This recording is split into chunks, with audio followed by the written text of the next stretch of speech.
sehr geehrte Frau Bundesministerin Paus, sehr geehrte Frau Riesenbeek, sehr geehrte Frau Rom, Frau de Andres, dear panelists, directors, producers, and filmmakers, chers amis, liebe Gäste. My name is Andrea Meyer, and I am the Counselor for Public Affairs at this Embassy of Canada to Germany. It's my great pleasure to welcome you today. I want to express my gratitude to the entire team of Power to Transform for their tremendous work in organizing this event, as well as for their mission of challenging sexism and misogyny in the film industry. Another big thank you is due to all the partners involved with this event: Women in Film and Television International, European Women's Audiovisual Network, Women and Hollywood, Sisters Working in Film and Television, the CIMA Association of Women Filmmakers and the Audiovisual Industry, as well as ScreenCraft Works for their support and their cooperation. This event, with its focus on women filmmakers who operate in crisis zones, aligns particularly well with two key Government of Canada priorities and renders it very meaningful for me as a woman representative of my country and the entire embassy team. The first is gender equality and the empowerment of women and girls in all their diversity, key values of the Government of Canada as well as for us as Canadians. Canada firmly supports the view that gender equality is a human rights issue essential to achieving prosperity, sustainable development, social justice, peace, and security. The second is our implementation of a feminist foreign policy. It builds on Canada's work over decades to advance human rights and gender equality as a key component of foreign policy. What is different today is a focus not only on equality of outcomes, but also on transformational change and addressing fundamental structural barriers that prevent gender equality and that reinforce discrimination. As the whole embassy team will tell you, this applies across all of our international efforts. These include diplomacy, trade, development, consular services, and public affairs. As this event also links directly to cultural initiatives in the context of Berlinale and beyond, I'd like to say just a few words about cultural diplomacy as a pillar of Canada's foreign policy, which also shapes the Canada-Germany relationship.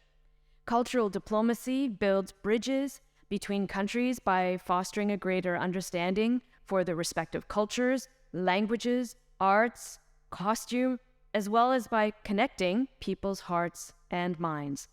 Cultural diplomacy encourages us to share different points of view and to recognize our differences.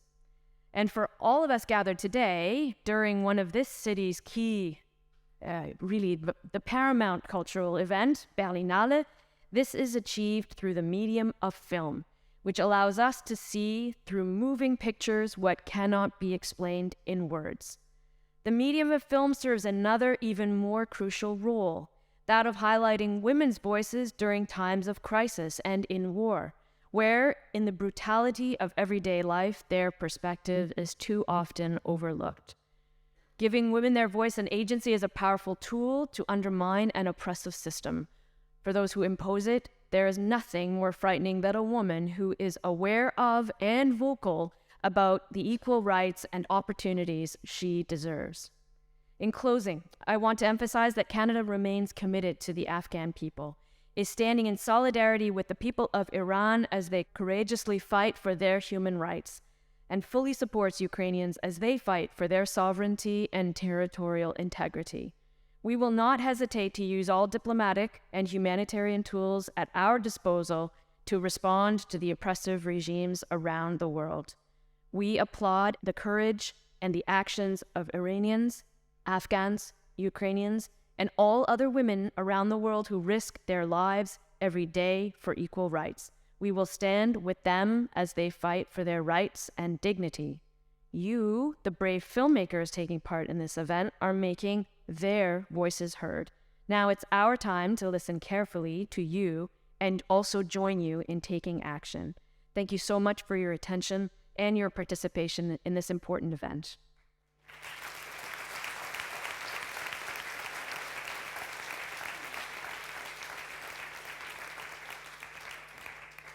Good morning. My name is Barbara Rohm. I'm chairwoman of Power to Transform, and also on behalf of my colleague Yvonne de Andres, my co-chairwoman. Maybe you can stand up for a moment that everybody knows that you are here.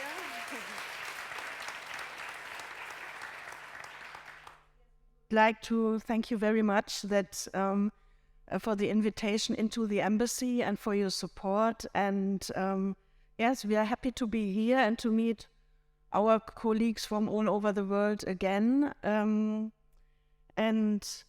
yeah, finally to be able to ensure ourselves that we are people of flesh and blood and not digital internet fantasies. So great to have you all here. And I'm very pleased that Lisa Paus, Federal Minister of Family Affairs, Senior Citizens, Women and Youth, in German, now I can after many years, it's possible, English it's always, I have to check that it's right. So we are very happy that you are here. And we have a long-standing cooperation with your house, and it's through her support that the Global Forum has become possible. So welcome, Lisa Paus.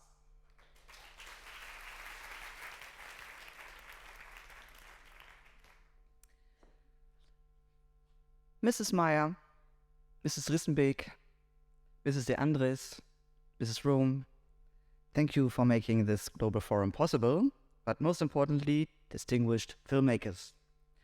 As a Berliner, I have known the Berlinale for decades, and I'm overwhelmed every time I visit by how many worlds we can experience on a single day in cinema. At the Berlinale, we can feel the impact of the war in Ukraine on families, as in your film Klondike by Mrs. Gorbach. We can learn through a film by Mrs. Musavi Mani that there has been a law prohibiting violence against women in Afghanistan since 2009, but also that this law is rarely applied because the victims stay silent out of shame. This seems disturbingly familiar to me, because although the situation of women in Central Europe is of course incomparably easier, even in Germany, 1 in 3 women experiences sexualized violence. And even here in Germany, every 3rd day, a woman is killed by her partner or ex-partner.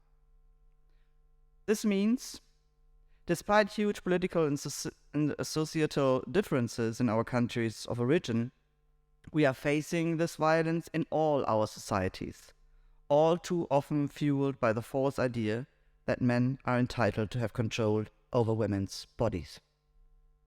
To me, this perfidious expectation is the core of patriarchy, and we must fight that everywhere, because nobody must be allowed to decide over us women. Nobody except ourselves.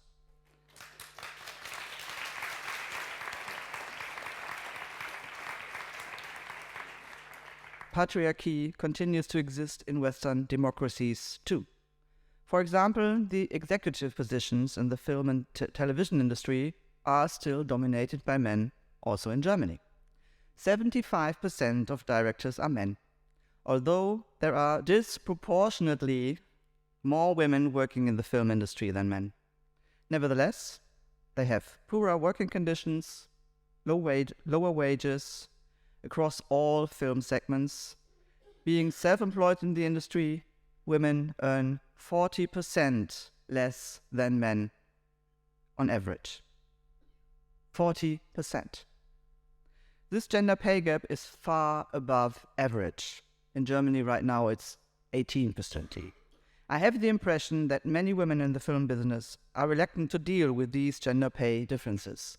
There is movement, we have change, but I think we really still have to talk about money and about the reasons. If it's still maybe because women think that they will not become artists if money is important to them, or is that bullshit? Or maybe is it still a reason because it demotivates women to be faced with these measurable lack of recognition of women's creativity? Let's talk about it. As a studied economist, I can only tell you, and you all know it, be interested in money. Especially in your own pay. And everybody can learn to negotiate. The producer will not just give you the money, and you all know that. It's a crap, but I don't think that is anything wrong, even with the tiny little things like watching a negotiation tutorial on YouTube maybe when preparing for a meeting with a potential producer. Don't forget the movement, but also prepare for yourself. On the contrary, that is professional, and it's good for your art.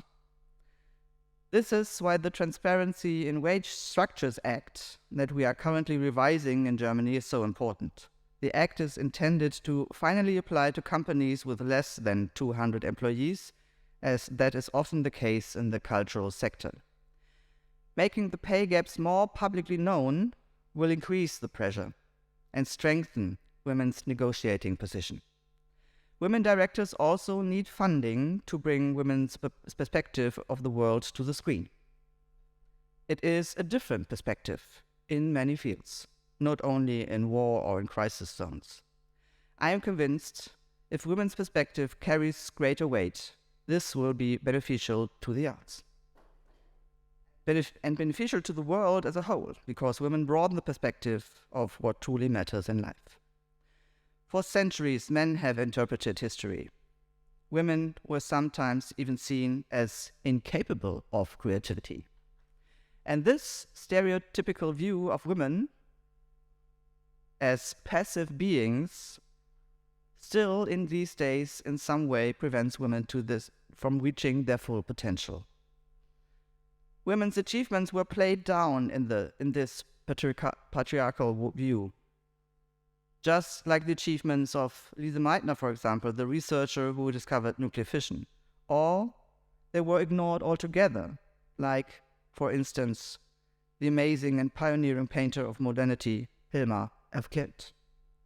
It is high time to look at the overall picture, not only because of a desire for equal treatment and gender equality, but because the climate crisis shows in concrete terms how urgently we need a whole perspective, a broader perspective. This path, the path of fierce competition, the path of always more, always bigger, always faster, has proved to be fatal.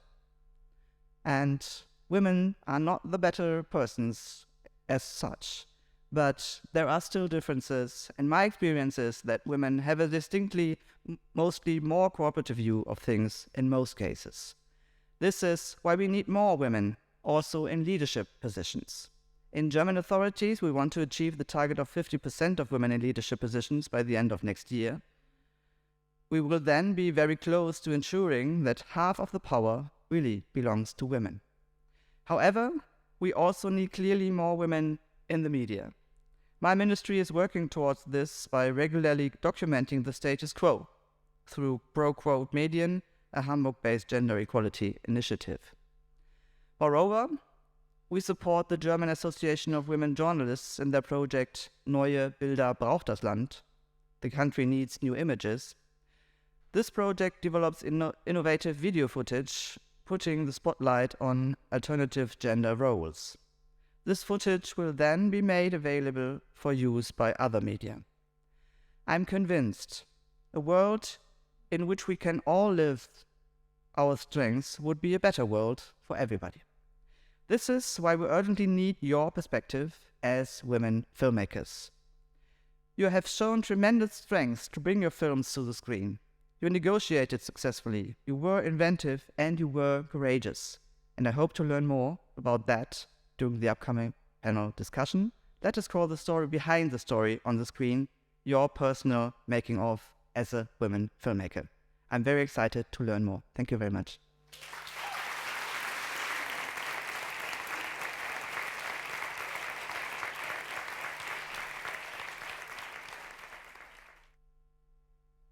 Yes, and we really appreciate that Mariette Rissenbeck is here, Executive Director of the Berlin International Film Festival. She's here to open the Global Forum with us together. Please, Mariette. Thank you.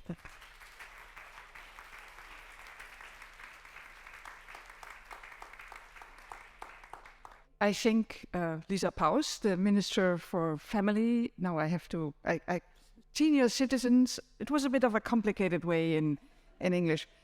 Said it all. I think part of the words I was going to say are a bit repetitive, but please forgive me for being repetitive about this. First of all, I'm very happy that I can welcome you here in person. It was 3 years ago since we last saw each other at events, and in the meantime, we learned to live with digital events. We learned to at least communicate with digital events, which sometimes also had some advantages, like I could participate in a meeting which took place in Lagos in Nigeria, and I also felt how good it was for the women on the spot to have a communication with Western countries. So I think that was an advantage. I couldn't have traveled there. But at the same time, we also learned how much we lack when we only have digital communication. There is no exchange of emotions. There is no way of finding out how another person might feel or what another person might need, because the digital communication is much more like focused and on a point. It has an aim, and it is not in an open way. So I'm very happy that we're here together again. I am often asked what is important for women on their way in their professional career. And I think the foremost is that we support each other, that we support women who maybe are on a way to a career, that they can learn from us, that we find out how to teach, or not teach them. It's not from an above position. It is how to help them get knowledge, get expertise, how to help them get around in their professional life. And I think I learned in my professional life that that's the most important, to also dare and ask other women for advice, or to dare to ask them to support me, or to give me information which I am needing. But not everyone maybe dares to ask. So it's also important to look at what we can do and how we can support each other. As Lisa Paus already mentioned, actually, especially in the media, in the film and media industry, there is a big disbalance and unbalanced situation between women and men. There are a lot of women are working in the industry, but they're not in the pole positions. It's the men in the pole positions. And I ask myself why. I don't have an answer, but I think we should really look at that again and see how we can change this and what we can do in order to change this. Lisa Paus also mentioned it. It's also a way of perspectives. There are not enough women in the media visible. Not enough women in important functions are there to be seen. And that's also something young women have to learn, that you can get in a certain position. This is actually, I have never been like a big ambassador for my career, but I think it's important to show that women can be in important positions and that it's good to learn from that. It really needs, I think, still a very strong joining forces of women to get steps further. It's a slow procedure. It's not a very quick procedure. And I think we shouldn't give up trying and moving on and doing necessary steps. So I'm very happy that you're all here in person. I hope you can use this moment, not this moment, but the Berlinale platform, that you can get one step further in networking and in supporting and getting support. Have a great festival. Thank you for being here.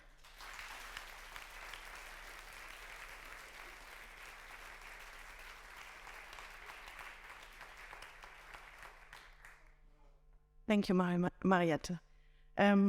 Yes, the Global Forum has two parts.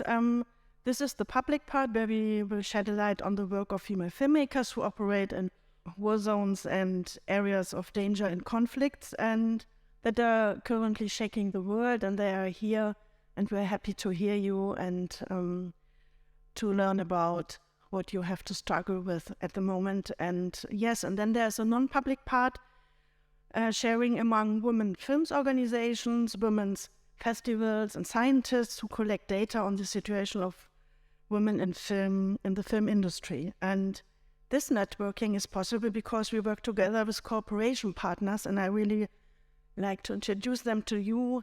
This is Melissa Silverstein, founder of Women in Hollywood, co-founder and artistic director of Athena Film Festival. I'm really happy that she's here, and she will moderate the non-public part. Melissa, where are you?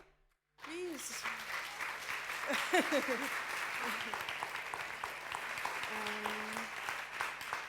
And then there must be Susan Liddy, president of WIFT International. Susan, are you here?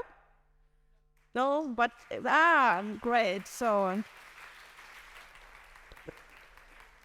President and Helene Grankes will come later for the non-public part.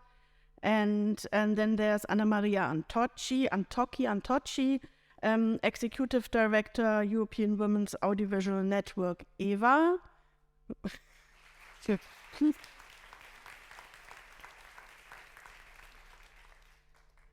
There is Daniele Mtembu, Chairwoman Sisters Working in Film and Television, SWIFT South Africa, and she arrived yesterday, Daniele, with her warm welcome. Elizabeth McIntyre and Rebecca Del Tufo from UK, from ScreenCraft Works.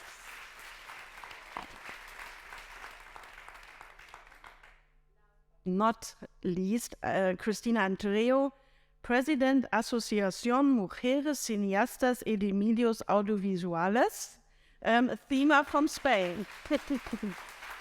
Okay. Yeah. So, and there's a huge interest in this networking and exchange, and I show you how much.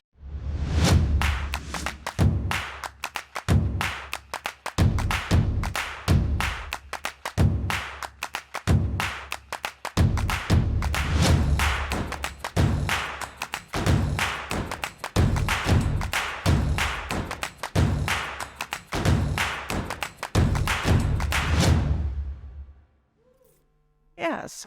Welcome to everybody. Yeah.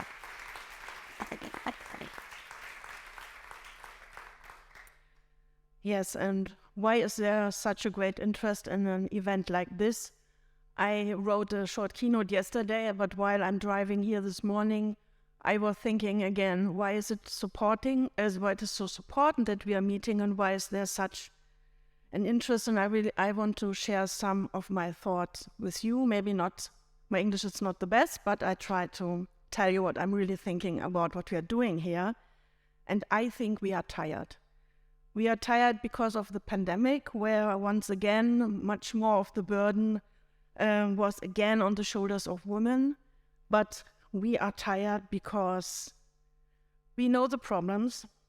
We have all the data, which show that women have far too little access to film funding, and we know why. There is no confidence in the professionalism of women and no confidence that they can manage large budgets.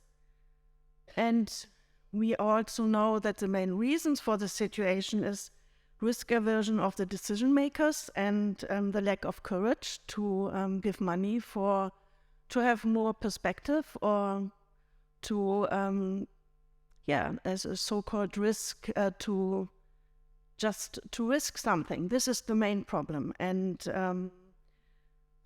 and we are still discussing.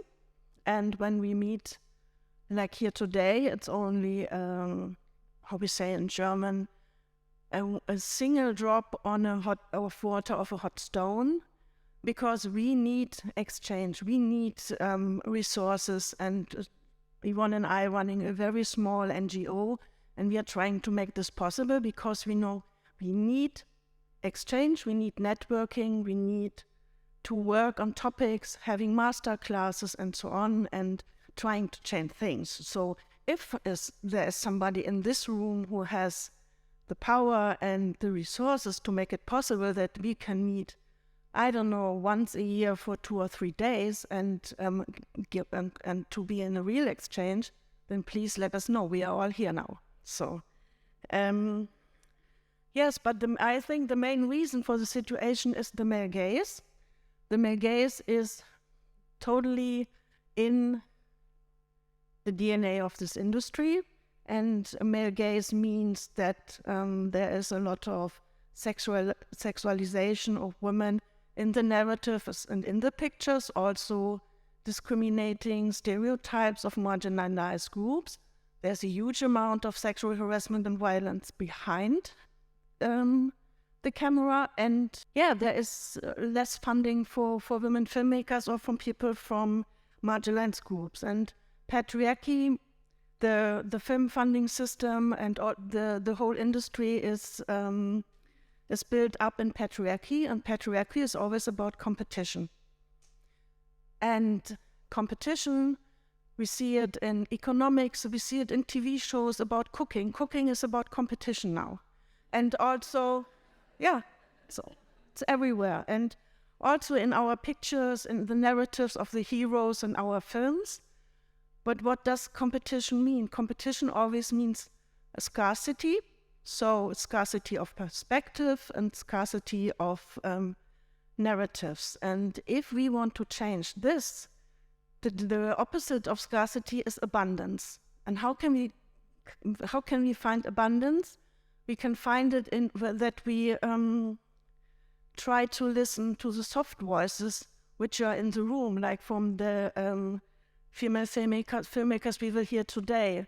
We had an international roundtable 2020, and there we heard about indigenous filmmaking, and we understood that these are very vulnerable filmmakers in the room. And today we will hear the filmmakers from Ukraine, Iran, and Afghanistan, and also they are very vulnerable. And I think that these women, if we want to hear them and if we want to find other voices abundant, then we have to look at the edges.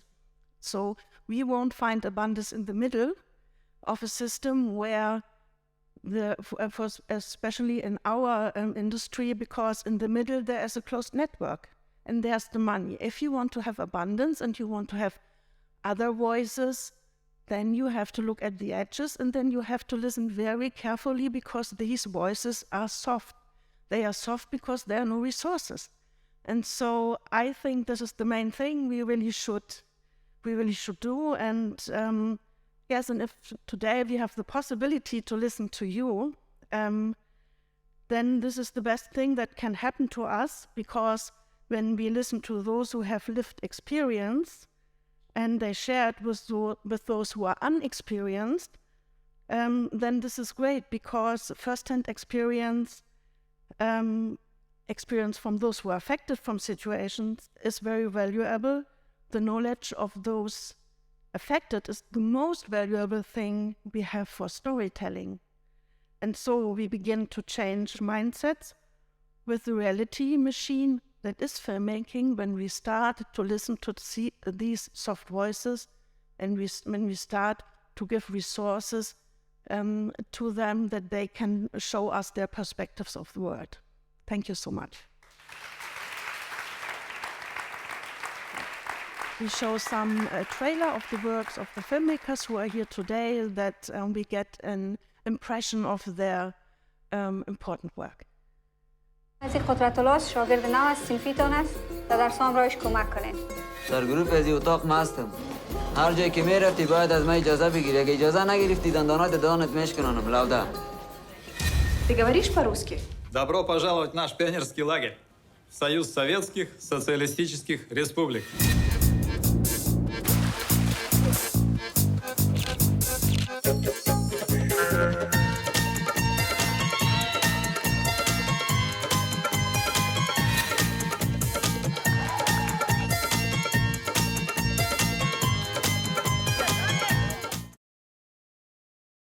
А твої скільки? 12. Ось вона підросте. Ти ж приїдеш, щоб вона поїхала десь. Ти мене погано знаєш. Я тебе дуже добре знаю.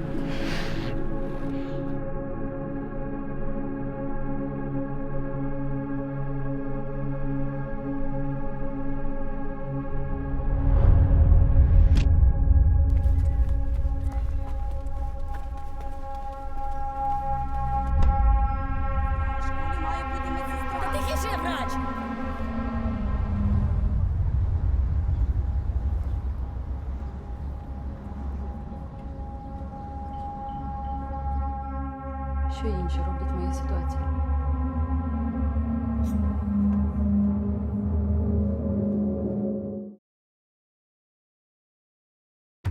Знову починається. Не торкнись. Боїшся?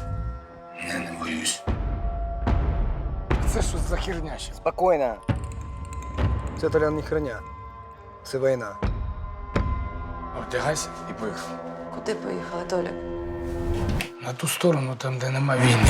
Надзвичайна подія в небі над Донбасом. Впав пасажирський літак. Всі подробиці вже за мить. Сань, да, твоя робота. Аматор. Тобі треба валити отсюда. Давай, збирай речі. Бігом. Не смішно, Ярик. Хай, здрасте. Вони дочку свою шукають.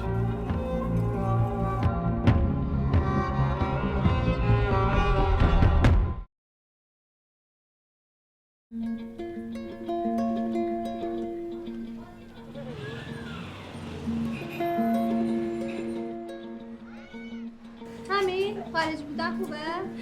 نه تا اون پدر مادره چیزی که دوست مایکل جکسون و ریانا. تو چی میدونی از سرنوشت من؟ من فردام روشنه نخون غم من.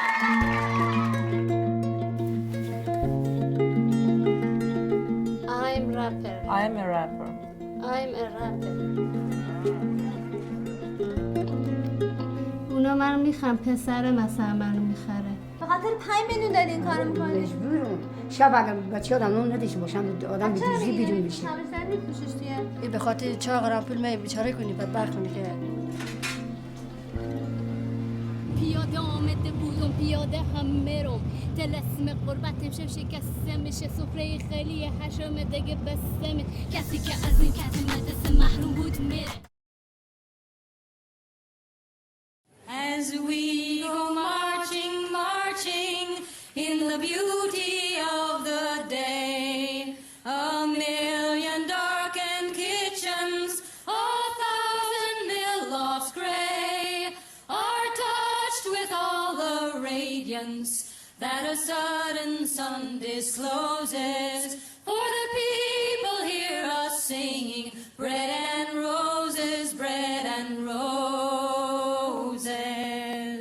As we go marching, marching, we battle too for men, for they are women's children, and we mother them again.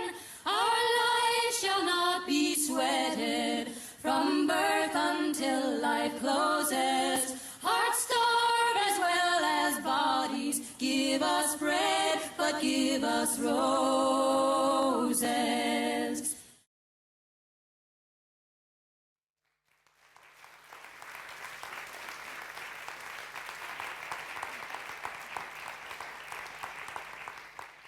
Now I turn over to Karin Helmstedt, a Canadian-born journalist and TV host based in Berlin, who will moderate the panel. And I invite Christina Tinkiewicz, please, Karin, and Marina Ergorbach, Pune Pasava, Rokshari Gamagami, and Shabanu Sadat to come on stage.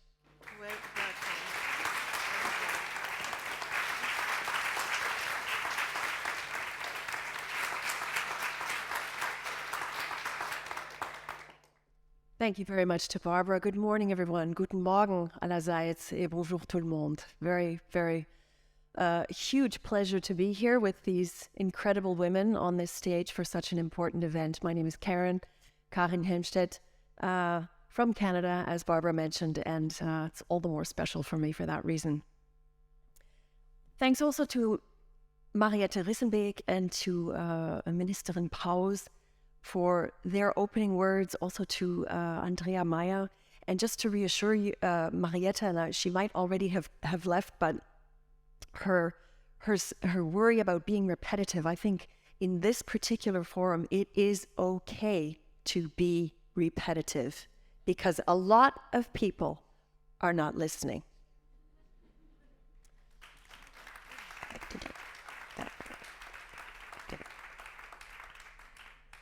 We have a terrific group of speakers here with us today, and we are eager to hear their stories about filmmaking from inside Ukraine, Iran, and Afghanistan. We've heard about the starting points for this discussion. We'd also like to hear about the experience from exile.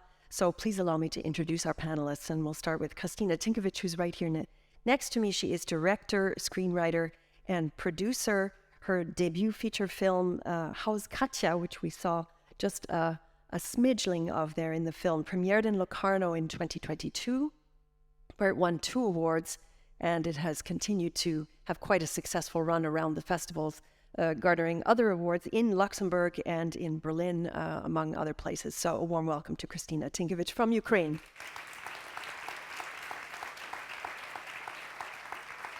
Also from Ukraine, and they've sat right next to one another, is Marina Ergorvac, and she is director, screenwriter, and producer based in Turkey at the moment, between Kiev and Istanbul. She's the winner of awards at Sundance and Berlin in 2022 with her film Klondike, which we also saw an excerpt from. And that was at last year's Berlinale. Some of you might have managed to see it, and it was also Ukraine's Oscar entry for 2023. Warm welcome, and thank you for being here.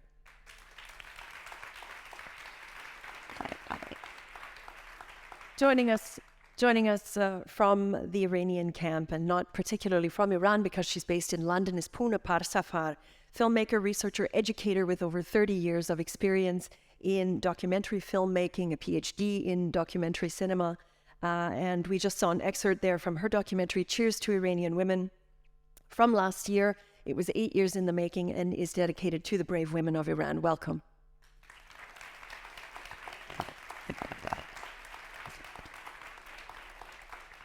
Also from Iran, her colleague Roxay Raimarami, and I thank you for being indulgent with me on the last name. Documentary filmmaker and producer, and her film Sonita that we saw there with that wonderful young rapper won the World Documentary Audience Award and Grand Jury Prize at Sundance in 2016, and generated much discussion. Maybe we'll get to some of that. Thank you for being here. And last but not least, from Afghanistan is Shabano Sadat, who's also probably well known to some of the audiences here. She's a filmmaker, screenwriter, and women's rights activist. Her debut film, Wolf and Sheep, won a prize at the directors. I'm not an activist. I'm just a filmmaker. I'm not a female activist. Okay. Let's take that off the CV. A prize at the Directors' Fortnight in Cannes, I was about to say, in 2016. And of course, her second feature was The Orphanage, which started off the film that Barbara just ran there. Drew comparisons, I think, to the Iranian director Kiarostami, and Peter Bradshaw of The Guardian was calling you a filmmaker to watch. So we certainly know there's lots more coming from you, and you've been to Cannes a number of times. Thank you for being here to speak with us today, Shabano.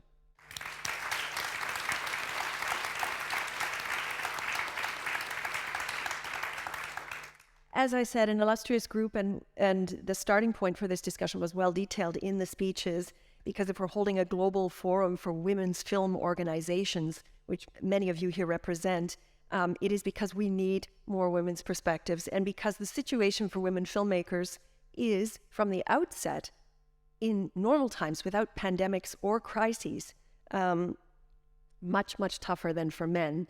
And particularly now, of course, in the post-COVID era, whether it's film production or actually securing funding. We heard about the pay gaps, networking platforms, resources are terribly scarce for women as compared to for the analog men's groups, which means that the situation for these women coming from crisis groups or crisis zones is doubly, if not triply difficult, because the conditions in the worst case obviously can make production absolutely impossible.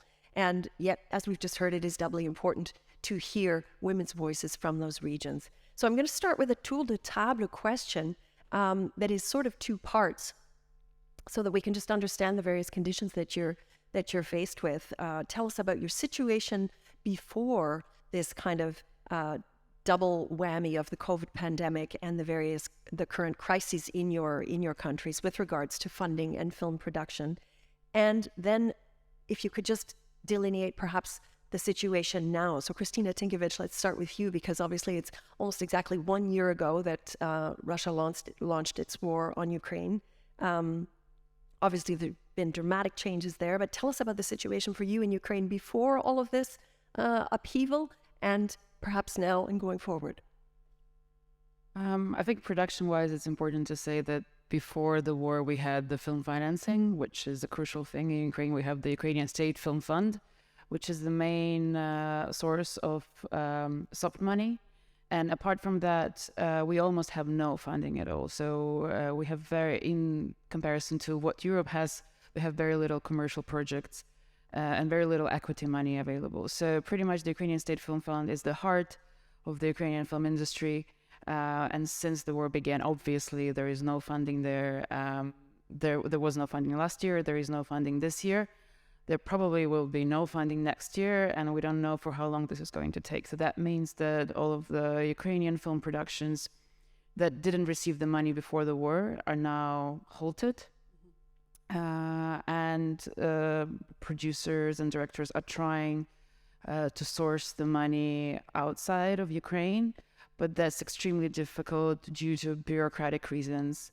And I know that the world is helping right now, and many countries are trying to figure out a way of how to create a special fund and to give the money to Ukrainian directors, but it's a difficult situation. You just arrived this morning by car from Kiev. I'm assuming that obviously resources are non-existent. The situation for education for women in filmmaking in Ukraine is at the moment has to be exported elsewhere, I suppose. Well, I mean, it's a tricky question, because basically what happened is that in a way, life still continues to some extent in Ukraine. So I still live in Kiev, for instance. It's a lot more complicated. Obviously, those people who stayed, they take the risk of whatever happens. We understand that by staying in Ukraine, we might be hit by a missile, etc., but we kind of deal with that. And other people who stayed, they attempt to continue their lives. There are still universities there. There are still, people still go to work, etc. But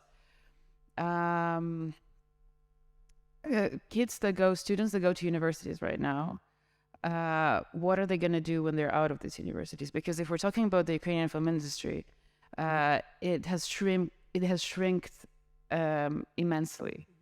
I don't know the statistics, but I would say from my perception, it's about 10% or maybe 15% out of what we had before the war and before COVID, but that's a different conversation. So in a way, they're studying, yes, but there are no outlets for what are they going to do afterwards, and probably they will go somewhere else. They will go outside of Ukraine because they will need to source the money. So where there was a glut of films that actually built up perhaps during the pandemic, now there's possibly going to be a very long period of very little happening. Marina Elgorbach, you shot Klondike actually during the pandemic in, I believe, near Odessa. So in 2020, during the first lockdown time, and a central theme in Klondike, as we could see there, is a woman's experience of war in the Donbass. Can you describe your experience of working in Ukraine before this most recent chapter of the war, I would call it, because obviously it's been going on for many years? First of all, thank you for the invitation, and I really it's wonderful to see so many women together. There was a speech about the position of women in film industry, and I was thinking that how many men now are here in the auditory, like 10, 15? It's how one brave. It is your husband. And we're very happy that they're here. Basically, it's how I feel myself in all kind of pitchings or, meetings with the producers, because there are 10 women and 90 men. So it's quite similar. Maybe there should be one more meeting with 10 women speakers and 100 men to listen us. Which means they can all bring a friend next time.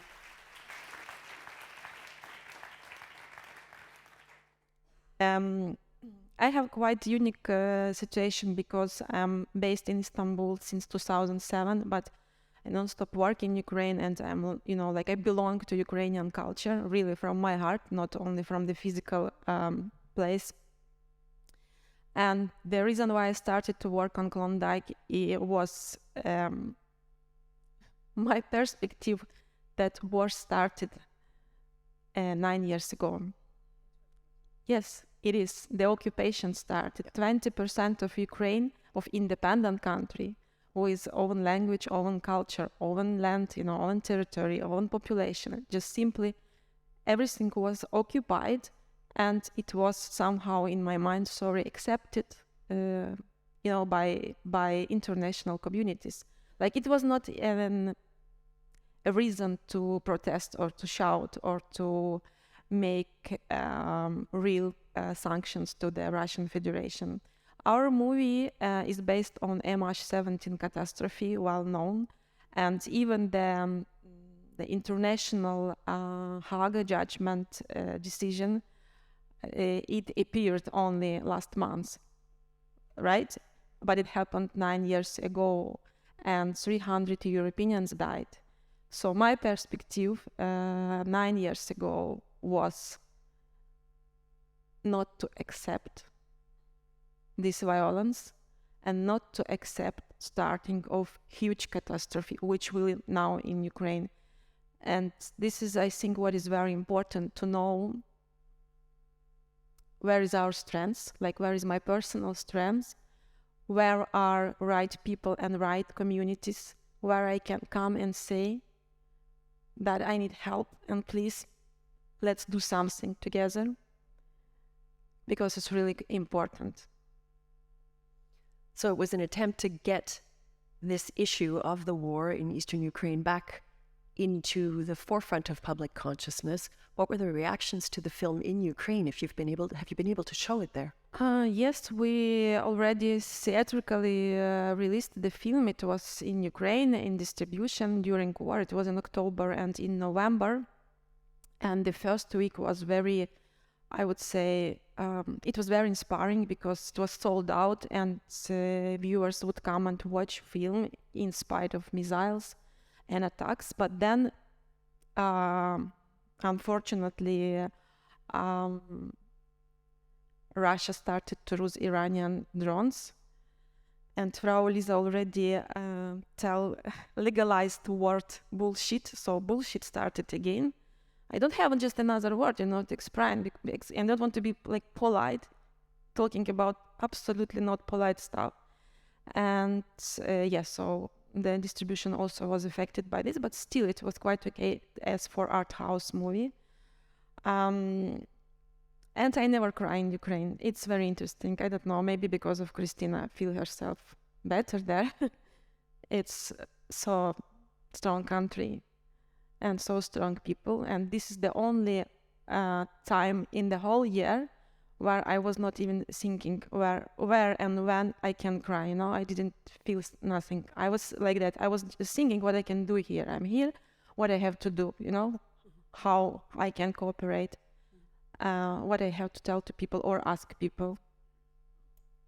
Thank you very much for that. Klondike, of course, inspired by the shooting down of MH17, the MH17 flight over the Donbass, and it was on July 17th, which happens to be your birthday, so struck very much a chord for you. Yes, and I also want to say that the movie will be distributed in Germany also before April, and ZDF will screen it in April on television. But if you want to watch it, please write me my name, marina.gorbach@gmail.com, and I will send you a link. Thank you very much. So Klondike, coming soon to a kino near you.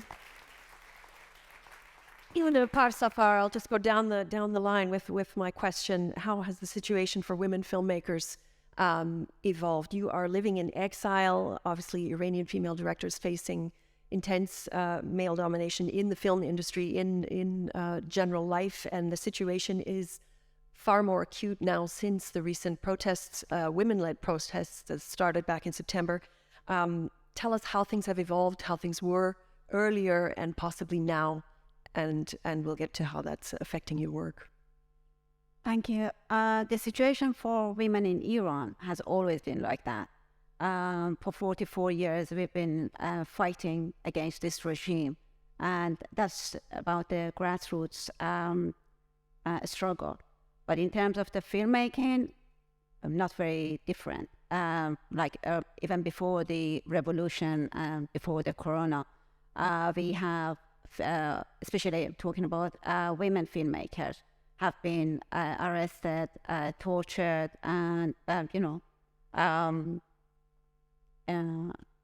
being threatened with elimination. The censorship is like that in Iran. It's very different from censorship in the West. So that's the problem with filmmaking in Iran. It's very difficult. And you're working from exile. How have you obviously spent a long time putting together Cheers to Iranian Women? That's something that you've drawn upon all those years of experience. It's about it looks at 6 activists, Iranian activists who are living and working also in exile. How have the protests affected your work, your communication outside, your communication possibly also with other filmmakers and with those activists themselves? I made Cheers to Iranian Women as part of a practice-based PhD thesis. Yeah, that's right. It was because actually it gave me the facilities, the equipment that I needed for making this film. That was a part-time work, and during that time I researched, filmed, directed, and edited the film myself. So it was a one-woman work. And that was due to not having funding at all. So not even shoestring funding and budget, not at all. So it took a long time, and I did most of the things myself. That's the film. The idea came because I always found the representation of women, the picture of women, the image of the women on the big screen, not very familiar with me as an Iranian woman living in Iran till my late 20s, and with the actual life of, everyday life of other Iranian women. So it wasn't portraying that at all. So I thought of making a novel film and, trying to show that sort of a picture. And so I went for the activist women, social and political activist women, to find, to go opposite direction of what is the official cinema in Iran is showing. So I went for and interviewed these women. These women are, these 6 activist women are all founders, speakers, and of their foundations, and they are for different social activism, social movements. For example, women's rights, against stoning and secularism, against execution, and redressing for the families of families who've lost their loved ones for political reasons. And so I thought that I'm going to give a new representation and a voice, as we mentioned before, and visibility to grassroots women who are not actually known. And this film wouldn't have been possible to make inside Iran at all. So that's a problem. Being in exile gave me this opportunity. So exile is, although it's not, of course, Iran, but it's, home for now. Thanks very much for describing your situation. Roxare, you're specialized in animated documentaries, actually, and you typically tell stories of outsider art, I think you call it, sort of artists who have to surmount some kind of obstacle. And Sonita, who we saw in the excerpt, is an Afghan refugee in Tehran, and you spent quite a time with her. Tell me how, from your perspective, how the climate has changed for women filmmakers in Iran. That was not an easy film to make. Yeah, I should start a summary from about female filmmaking in Iran. So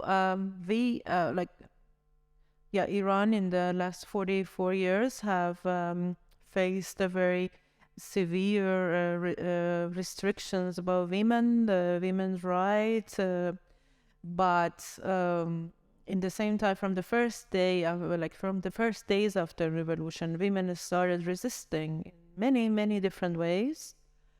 One of them was participating in anything that they could. One of them was education. Now 65% of university students are women. It doesn't mean that you don't get that credit to the government. You should give that credit to women. How they resist. Also, they got very active in filmmaking. It doesn't mean that the government liked it, but they tried to make films whenever they could, or like with a lot of difficulties. We have been like the censorship has been in a way that for 40 years nobody could be in a film with no woman, even in a shower, in a film, in the under shower, or in a bed with her husband, had to wear hijab. So it's a very ridiculous situations that Kiarostami, Iranian filmmaker, he vowed, he said that till I'm alive, I will not make a movie with a woman in home, because that's ridiculous. Because no woman in home is with hijab, but because of the rules and censorship, you had to show them. So if you watch his movies, there's zero women inside homes, because it's not real. And then yeah, we have very really like fight Iranian filmmaker women like Rakhshan Bani Etemad, the many Iranian female filmmakers who've been like fighting like nails and tooth for. And the thing about, I've been living in Iran till 2017, and I've made I started filmmaking in 2000. So all these 17 years, the thing was, you had to say things you wanted to say, but enough not to get in prison and be able to make the next movie until you have to leave. Like, all of us know that there is a point that we will end up in prison or in exile. And the understanding for us was that exile is the end of it. You will not be able to make movies, but so try to tell enough, but not too much. So we always have been playing with all these things to tell enough, but not too much, because we don't want to, and we know that outside there is nothing. We have to stay in and tell the stories. And the funding was, of course, somebody like me couldn't get funding from government. I've never got any fund from government. I made movies with some shoestrings, some funds, and getting funding from abroad was first ridiculous, because there is no, for 40 years, nobody could send money to Iran. So the fundings would go to my brother in Australia. He would put them in a shoebox, send it with somebody that we had hope he wanted to steal the money, to bring it to Iran and give the shoebox to me so I could make a movie. And that also, you knew that can't last forever, because the moment government knows you are getting funding from abroad, you will be, many of my friends, just for being in some workshop, getting money, doing things, they have been in prison. My passport was taken from me once for showing a movie in BBC. The movie was not political. It was about an artist, about a artist, a schizophrenic artist. It couldn't be that political, but because of selling a movie to BBC Persian, they took my passport for 6 months and my camera. I mean, and I'm the luckiest. Our friend Bakhtash Abtin got killed in prison for making a movie on a topic that they didn't like. Our friend, filmmaker Mojgane Inanlu, just got released from prison. She's a documentary filmmaker. She published a photo of herself without hijab in the streets. She was in prison, and many other Iranian filmmakers have been in prison for making movies, for doing something they didn't like. So I'm the luckiest. I'm one of the luckiest people. I didn't get into that kind of job. I got out before that. And yeah, that's living in the United States. I went to the United States, and then I came back to Germany, and I'm happy with this move, because in the United States it was impossible. Now I've started making movies. I've started supporting, working with some Iranian filmmakers, trying to fundraise and do something together. And my goal is to support those voices from Iran. And now I'm making something in Afghanistan.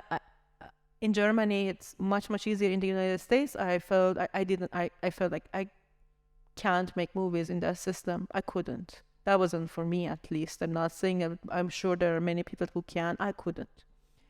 because like going to a rich person and begging for their money to make movies against rich people is impossible.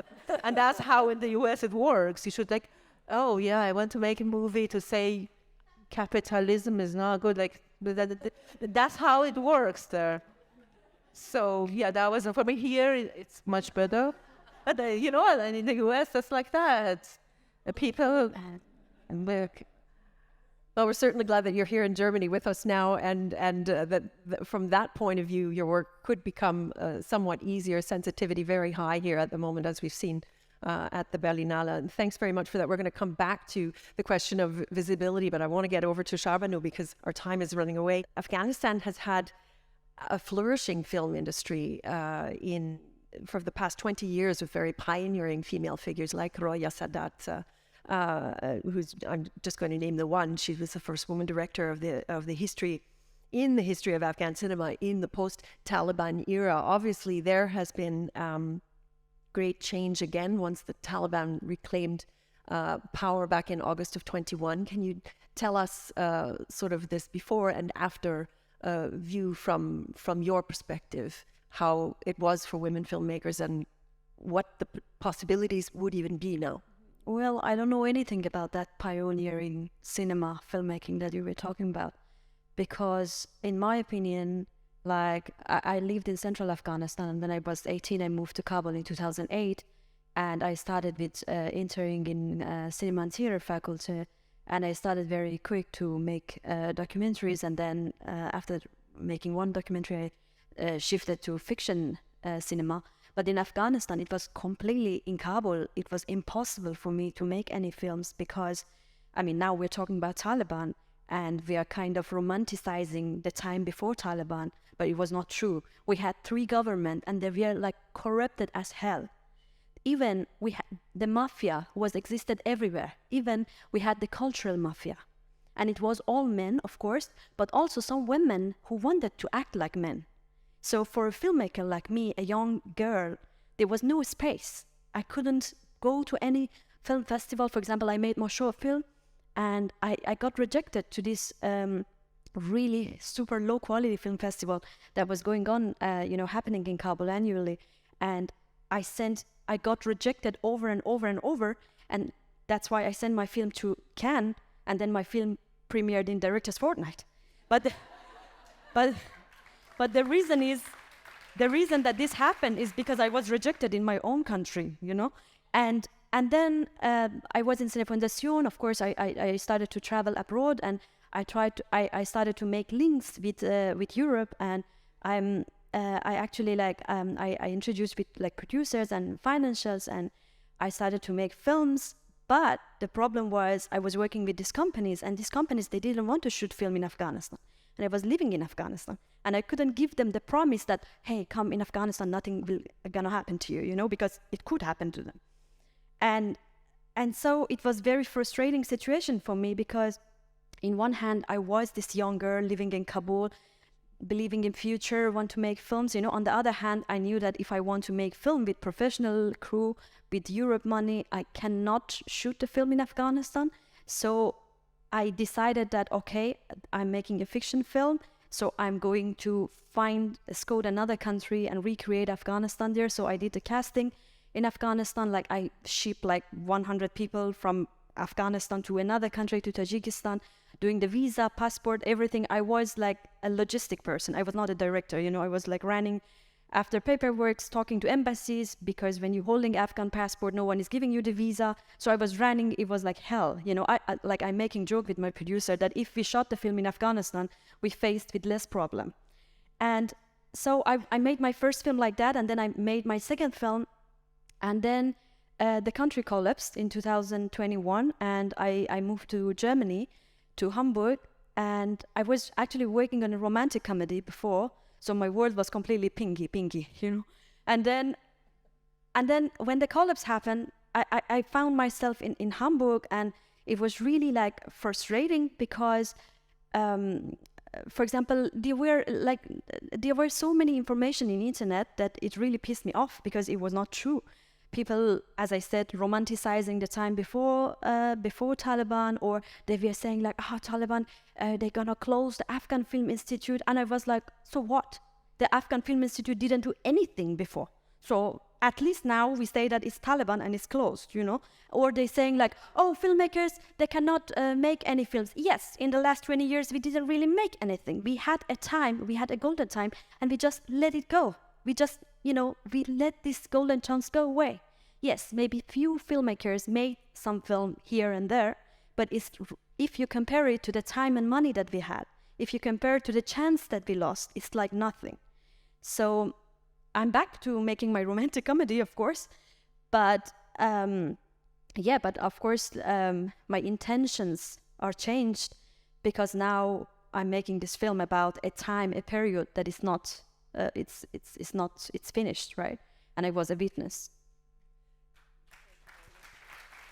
Thanks. Thanks for that description. I'm just wondering if there are there existing networks of Afghan filmmakers that you can tap into outside of Afghanistan now, going forward? Maybe I'm not a good person to answer that, because, as I said, I was not a part of filmmaker group anytime in my life. So I think the one that I know, of course, I know everyone. It doesn't mean that I don't participate, I don't know people, I know everyone. But I don't rely on that. I think I will be more happy to do isolated,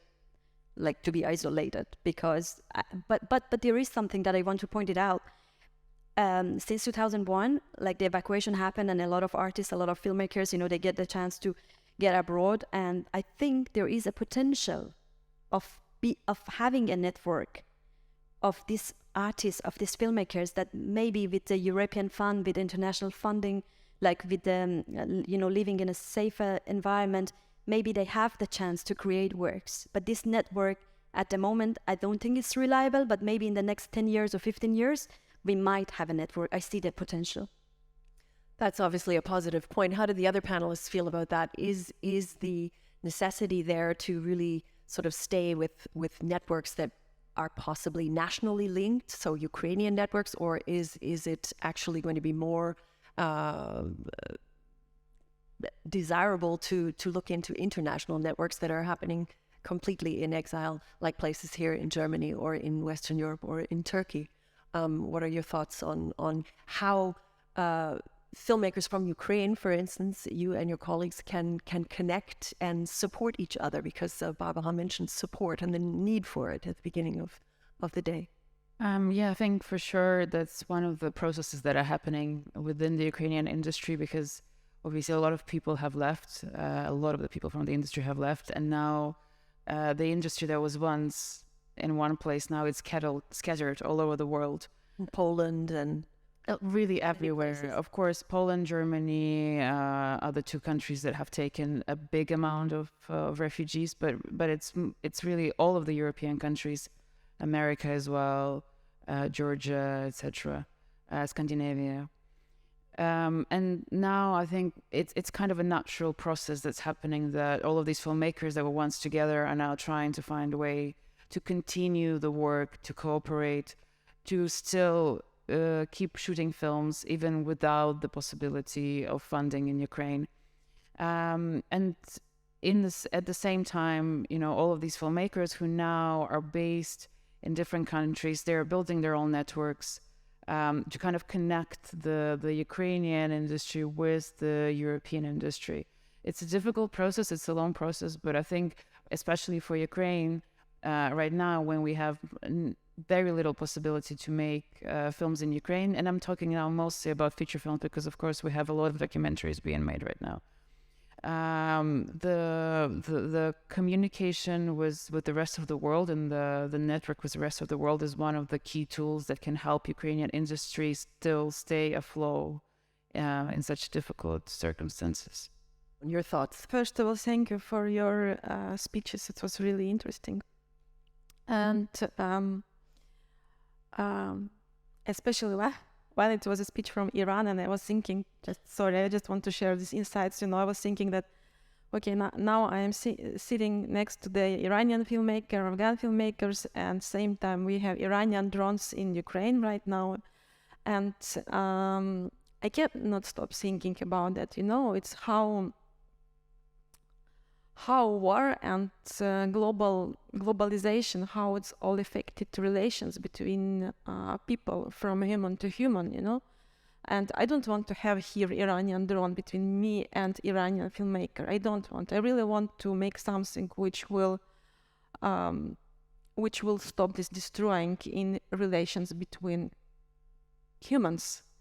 And in my film in Klondike, there is a final sentence, which I added to the movie after we finished mostly all post-production. This movie dedicated to women. And it sounds like really pathetic, like in normal life I would not put it. Not in this room, it doesn't. But I felt like I have a right to put it, because this movie keep this idea. And in many Q&A sessions, I was asked, especially by men, that is it movie against men? No. And it's really interesting when you put a sentence dedicated to women, it's not equal that it is against men, it's just dedicated to women. And for me, it is dedicated to the future because we are women and it is naturally that the future is, in our body. Somehow it happened like that. We are gifted probably. And I think that this idea of modern hero, who is this modern hero, because when you say hero, you probably see man, right? Somehow. And this is the idea, who is this hero? Who will be hero 30 years later? Will it be somebody who is creating and using and selling drones? Or will it be the person who, keep going to create, support, and develop? It also belongs to the hands of women, because everybody, all Iranian men and Russian men, they all have their mothers. And this is also in our hands to understand that their future is also in our hand. I wish your countries very brave mothers, and I wish it to us also. This is about communities. It was the answer. Can I add something?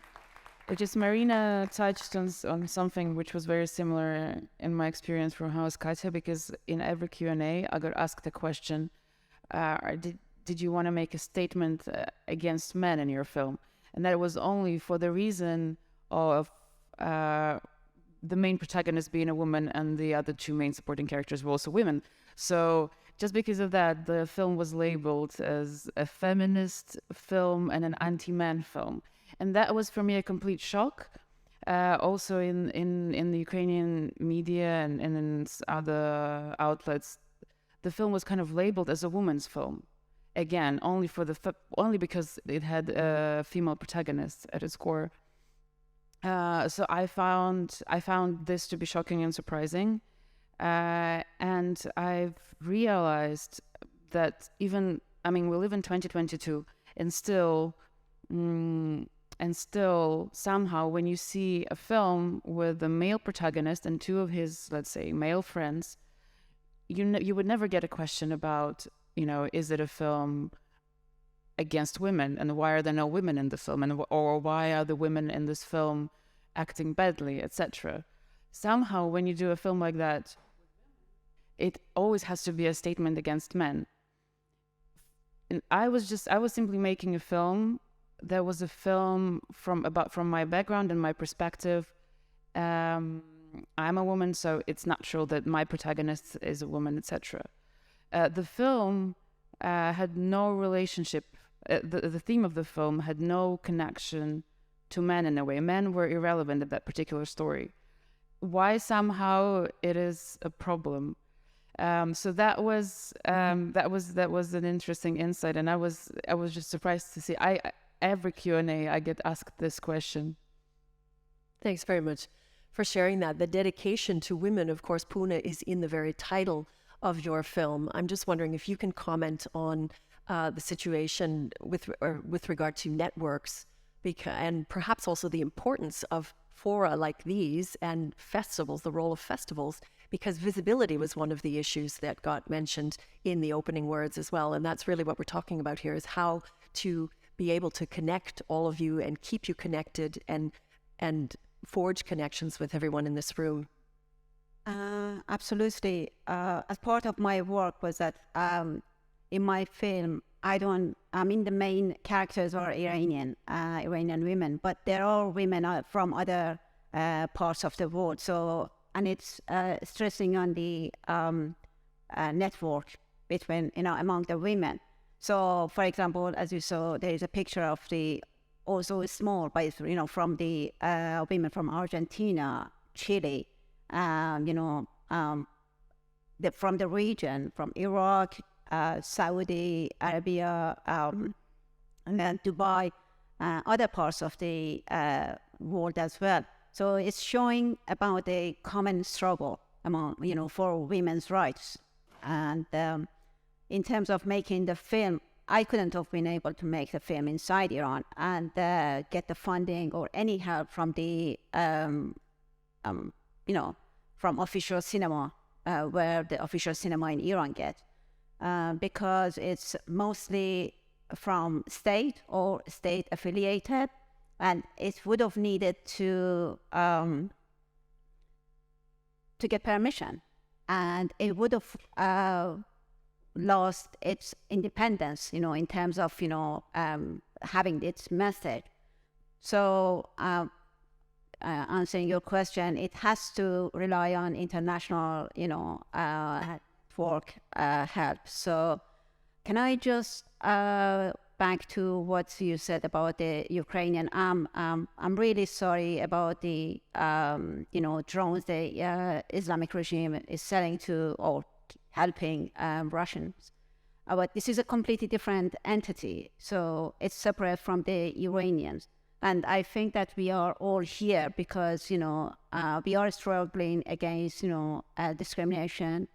And in my film is about women's rights. So my understanding from feminism, although it has been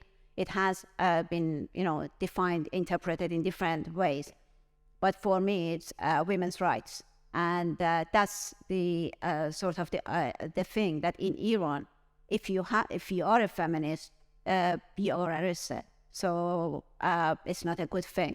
So I guess we have a common. Thank you, Sid.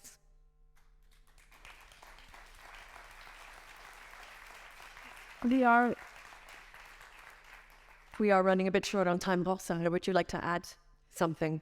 Just about the networks, we have a very good Iranian network, Iranian filmmakers in exile, and the goal now is to spread the words, and especially, for example, lately this network managed to isolate Iranian state-run festivals in Iran, like Fajr Film Festival or Cinema Verite Tehran Festival, which are funded and totally by government and ideologically run, controlled. They managed to tell every filmmaker in the world not to send their movies. I'm telling you, there is no independent festivals in Iran. All of them are state-run. And we told everybody not to send their movies to those festivals. That was one of the achievements, that those festivals were almost nobody went there. Even the Iranian filmmakers, Iranian actors, all banned it, and they just had to sometimes hire people to come and sit to show that it's running. Yeah, that was one of the things that Iranian filmmaker networks are doing. Also about spreading the word about the prisoned filmmakers. That was another work that they're doing now. Yeah, but in terms of production, not that much. You can't rely on that for production. Thanks very much, Sharvan. A final word from you, perhaps, on the importance of festivals. Having been able to use Cannes so effectively as a springboard here in Berlin, a particularly political festival. How do you see the role of these platforms? Well, I think what is important for helping the filmmakers that now they are living, outside, is helping them to make the films, because, like, for example, a script lab or a masterclass or just being part of the market, because many of the filmmakers that I know, they have made some short film, but they don't have the experience of feature film. So a lot of them, they're struggling to make how they can make the first feature film, and it's not really easy. It's not easy for everyone, of course, but in this case, it's a little bit more problematic, because when you want to make a film about Afghanistan and then you do not live there and you do not get support from there, then you're in another country, and then it's really tricky to get the funding from that country, because always it's about concepts. It's always about, either your cast or location should be somehow involved in that specific country, or there is this thing that I really would like to point it out, this expectation from filmmakers coming from Afghanistan, for example, or Iran or other countries, this expectation of what kind of content we should produce. This is really like, I'm an Afghan artist, I'm living in Germany, I want to make my rom-com. I think it's important. And it's not like I'm making like... Well said.